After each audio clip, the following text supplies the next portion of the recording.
What is up, guys?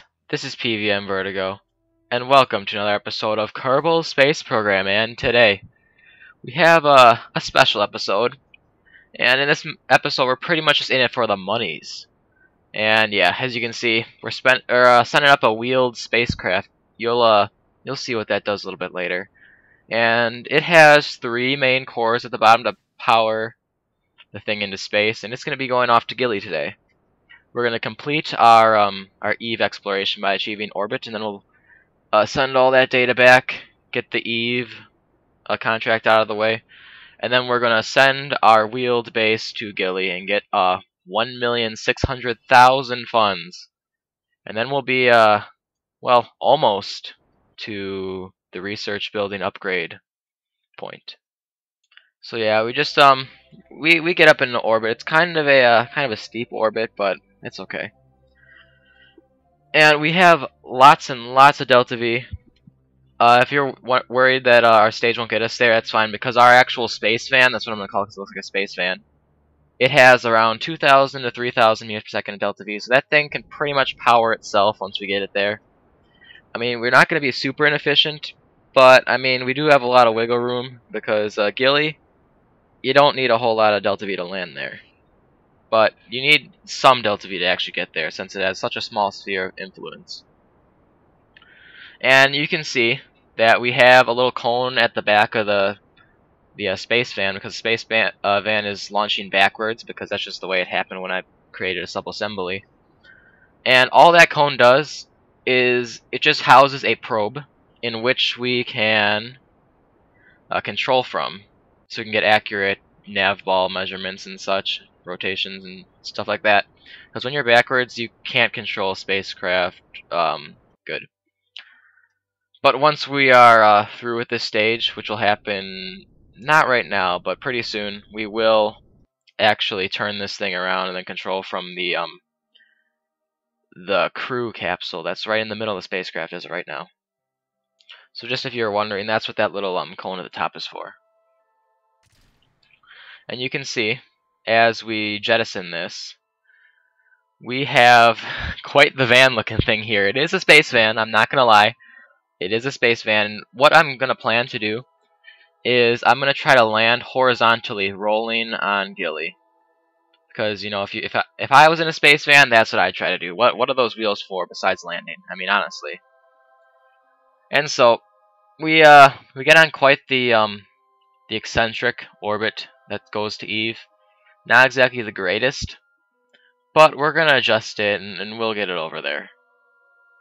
So just a note before we actually make the maneuver, or as we're making the maneuver, this thing has a ton of solar panels right on the back of it. It doubles as kind of a science harvester.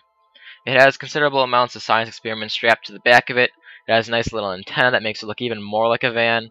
It has wheels so it can maneuver down there on Gilly. Even, well, I haven't tested it on Gilly yet because obviously I haven't launched it there, but hopefully it can move around.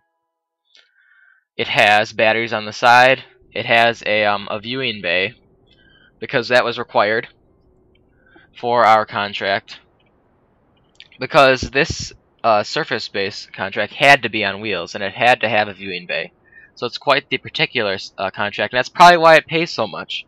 It does pay 1,600,000 funds, so this will get us well on our way to the upgrade. And as you saw in the beginning, we already have 700 science. We have nothing to spend it on, so we need to upgrade that research building. That's the most urgent thing we need to do. And after we're done upgrading that, we're pretty much just home free for the rest of the game. We can just mess around, send stuff up, and harvest science. So that's our game plan. And that also is a reason why this mission is so critical. I mean, if this mission fails, it'll be cited on us back around 200,000 funds, because that's the amount of funds it took us to send this spacecraft up here, because it used such big rockets and stuff. And we're well on our way. At the time I didn't notice this, but my maneuver didn't exactly put me in the right spot, so we actually messed up a little bit. And you know how I said that there's like no margin for error? Yeah, this is gonna kinda mess that up. So this is kind of a setback, but we have no other choice now. We can't go past it. We can't like try to move her a little bit more. We have to just brute force it. So that's what we're gonna do. Because that is, well, the only option now. So yeah, we fly in, we make a maneuver node, and we decide that we're just gonna brute force it. And only like 1,500 meters per second at delta V. And that's gonna go straight down the hole, because I mean, that was stuff that we could have used to maneuver, and we're getting a little bit tight on delta V. It's kind of worrying me a little bit, because getting to Gilly is not that, I mean, it's kind of easy, but we're still cutting it pretty close. So we're just finishing up the burn now. It took like 1 to 2 minutes, I can't remember. I think it was like 1 minute 45 or something. One of the two. And you can see how many speckled solar panels just have on there on the back of that thing. You can see the antenna. So yeah, we've gotten the, well, pretty much the most unorganized, or the least orbit like Gilly ever. At least it's going the same way though, so we don't have to turn around or anything. So we make a little bit of a adjustment, because we need to get on the same, or roughly the same orbit as Gilly, if we want to get there. So it's kind of getting there. We have an encounter. We're just gonna mess around with it a little bit. We go past it. What the heck? We're just gonna turn around 180 degrees and aim the other way. Okay, let's go. Come on. We're too far again. Spurn. Oh my gosh. See, this is why I don't like going to Gilly. There we go. There we go. Nice. And we have not that much delta V left, so this is going to be a little bit tricky. Just a little bit tricky. So we're just going to orbit around a little bit. Won't be that hard. I'm just going to do a little bit of a quick save, just in case we warp past or something, because that stuff happens way too often. So we are coming up on our encounter. Gilly's getting pretty close. The small little massive body it is almost within our reach. You can see the space van's antenna sticking out there. It's going to transmit some data. You can see that we have completed the Eve mission. Only 20 years or so in the making. And yeah, we failed our Rapier engine test because we put it on hold, and I didn't know the deadline was that early, so oh well. Guess we're not getting science and money from that. And yeah, we are over Gilly. We are on an approach. Remember, this reminds me of a space plane, but the only reason why we can do this is because it's so low of gravity. All we're doing is just adjusting with the engine a little bit. Space van's coming down on Gilly, and hopefully we will land and kind of roll and stop. That's the plan, at least. Keep in mind, I've never done this before. The first time I've done this in a Kerbal Space Program career or sandbox, and we are pretty close actually. That is not accurate at all. We are not 4,000 meters above the surface. In fact, we're only like 10 or so meters. Look at that. We're getting pretty close to the surface. Oh gosh. That's a slightly slanted. Oh, there we go. Yes. And so it begins. Alright, so after we touch down, we kind of do a little bit of a bounce, because Gilly is not the most gravitationally big gravity well. So yeah, we end up hitting it and veering off a little bit. So that's it's not the greatest thing. And we are pretty much just floating in space. So this lasted a little bit. So yeah, I kind of got a little tired of it. So I had the craziest idea. Okay, so we're flying at around 6 meters per second, so it's not that fast. And I remember back, I'm flashing back to the time when I moved a space plane in orbit with my Kerbal. So I decide, oh wait, it's a great idea to bring my Kerbal out of the capsule and use its EVA propellant to push it back. So that's what I'm going to do.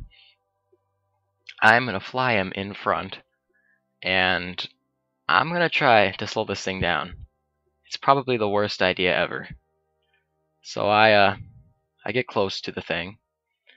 I try to make this as organized as possible. I mean, this is kind of a really bad situation, to be honest. Oh gosh, hit the ladder. I try to reorient myself and start pushing. Nope, I get sucked under the wheel and I get run over. Okay, my Kerbal gets run over and yeah. Okay, so after a little bit, okay, so after like a minute and a half of spinning my Kerbal, I noticed the thing started turning. Yeah, it just freaking wipes out. Look at that. It just went on its side and starts flipping over, but at Gilly, it doesn't even matter. Look at that thing. It's already on the 720. So it spins for quite a while. I mean, just look at that. Just hitting its tire, it goes like 30 meters up in the air.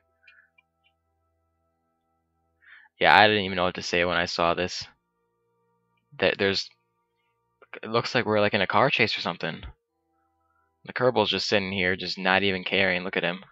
His vehicle just flying through the vacuum of space, and he doesn't even care. Look at him, just laying on the ground, sliding. And the vehicle's probably at like, I don't even know. He's past 1080. Oh, there he goes. More spins. That's probably going to be a Kerbal record for spins. And suddenly, the Kerbal's sliding down the hill some more, and then suddenly he just kind of nudges a bump. He like gets in the right position, and he just nudges it, and bang. There we go. He's in the vacuum of space now, just floating. Hopefully we can regain control. And we do. The mission is saved. This Kerbal, this brave Kerbal, is now just gonna fly on over there and catch the space van mid-air as it's spinning around in space slowly and anxiously waiting for his pilot to come back. And he's here. The thing's still spinning at a very, very low rotation rate. Maybe like 5 or 6 RPM. But nevertheless, he gets back and the day is saved. The Kerbal pilot, that is, has now saved the space van from, well, I don't even know what from. It would have been fine. I mean, it's Gilly, come on. But it's nice to do that anyway. Look at him, he just spins upside down, fires the engine, and he sets him down. What a savior. So yeah, after all that intense maneuvering, he just doesn't even want to do the horizontal landing, so he just lands. But after all that, it was kind of embarrassing because guess what we forgot? We forgot a docking port. Yeah, so this doesn't even matter. Or does it? And the launch of the rescue vehicle. So what this basically is it is a vehicle that uses the claw. Okay, and we're just going to launch it right over, and basically what it's going to do is it's going to approach the object, the space van. It's going to latch its claw onto it, and it has a bunch of docking ports all over it. And basically, it's just going to grab right onto it, and then we'll have a base that actually has a docking port, so it will count as a base.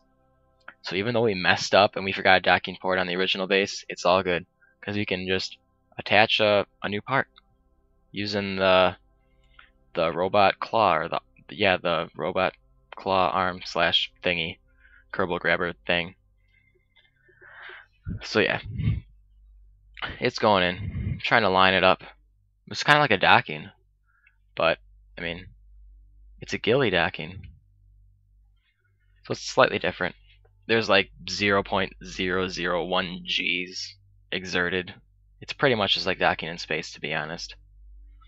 Gilly has like no gravity that's really even relevant. Have to do like one shift press every 10 seconds to keep this thing stable. We're gonna line this up with the window, because why not? And out of anticipation, the Kerbal in there is now excited because now his base is fully functional. He has a docking port, even though those aren't even needed because now we have claws. And now he just anticipates the... Oh, and he anticipates the crash. Will my PC save the crash? Who will know? Oh, there it goes. The crash has been saved. And everything is done. Look at that. How much money did we get from that? We got 1,600,000 funds. Thank you for watching. This is PVM Vertigo. Stay tuned as we continue our fund journey to upgrade our research facility and then ultimately finish this game. Thank you for watching. Again, this is PVM Vertigo. Peace out.